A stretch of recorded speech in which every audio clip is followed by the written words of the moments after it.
নমস্কার বন্ধুরা, স্বপ্না কিচেন থেকে সবাইকে স্বাগত জানাই। আজকের আমি দারুণ স্বাদের ট্যাংরা মাছের রেসিপি এনেছি। আর এই ট্যাংরা মাছটা খেতে ভীষণ সুন্দর হয়। এটা হচ্ছে এই ট্যাংরা মাছটা শিমুল ট্যাংরার ছোট ছোট বাচ্চা।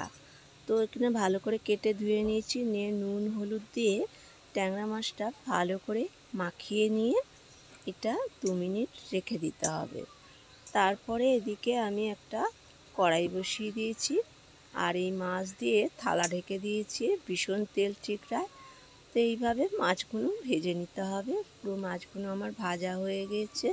আর এদিকে মশলা দেব, নিয়েছি জিরে, সর্ষে, রাঁধুনি, কাঁচা লঙ্কা, রসুন, শুকনো লঙ্কা, একটু গরম মশলা আর আদা। ব্যাস এইগুলো আমি বেটে নেব।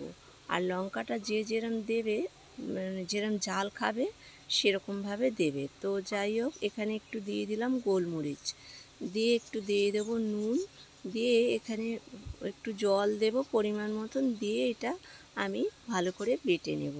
তো বাটাটা আমার হয়ে গেছে, বেশ মিহি করে বেটে নিয়েছি।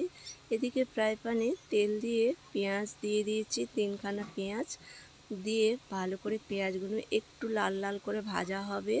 এরপরে আমি দিয়ে দেব যে মশলাটা বেটে রেখেছিলাম, ওটাই আমি এখানে দিয়ে দেব।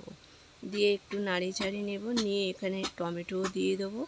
তো দিয়ে আর ওই যে মশলাটা যাতে ছিল সেটা ধুয়ে আমি একটু জল দিয়ে দিলাম। দিয়ে এখানে একটু নাড়িয়ে নিয়ে আমি দিয়ে দিলাম হলুদ, দিয়ে ভালো করে এখানে কষিয়ে নেব। সুন্দর করে কষিয়ে নিতে হবে। তো কষানোটা আমার প্রায় হয়ে এসেছে। তো এখানে এরপরে আমি দিয়ে দেবো জল। জল দিয়ে ভালো করে নাড়িয়ে দিতে হবে, মশলাটা একটু যেন এঁটে যায়। আর নুন দিয়ে আমি মশলাটা করেছিলাম বলে আগেই মশলাটা দিইনি, এই সরি, নুনটা আমি পরে দিলাম। তো এখানে দিয়ে দিলাম মাছগুলো, দিয়ে এরপরে আমি ঢেকে বেশ কিছুক্ষণ ধরে ফুটিয়ে নেব। তো এখানে আমার বেশ মাছটা হয়েও এসেছে, কালারটাও বেশ কত সুন্দর হয়েছে। তো দেখতেও বেশ সুন্দর লাগছে, খেতেও সুন্দর হয়েছিল। এরপরে ধনেপাতা দিয়ে এখানে আমি আবার মানে ধনেপাতা দিয়ে ফোটাবো না, ধনেপাতাটা দিয়ে আমি এখানে ঢেকে 2-3 মিনিট রেখে দেব। তো বন্ধুরা, পুরো ভিডিওটা দেখার অনুরোধ রইল। আর ভিডিওটা যদি ভালো লাগে লাইক কমেন্ট শেয়ার করার অনুরোধ রইল। আর এখানে আপনারা চাইলে একবার এইভাবে বানিয়ে খেয়ে দেখতে পারেন, ভালো লাগবে বাড়ির সবার।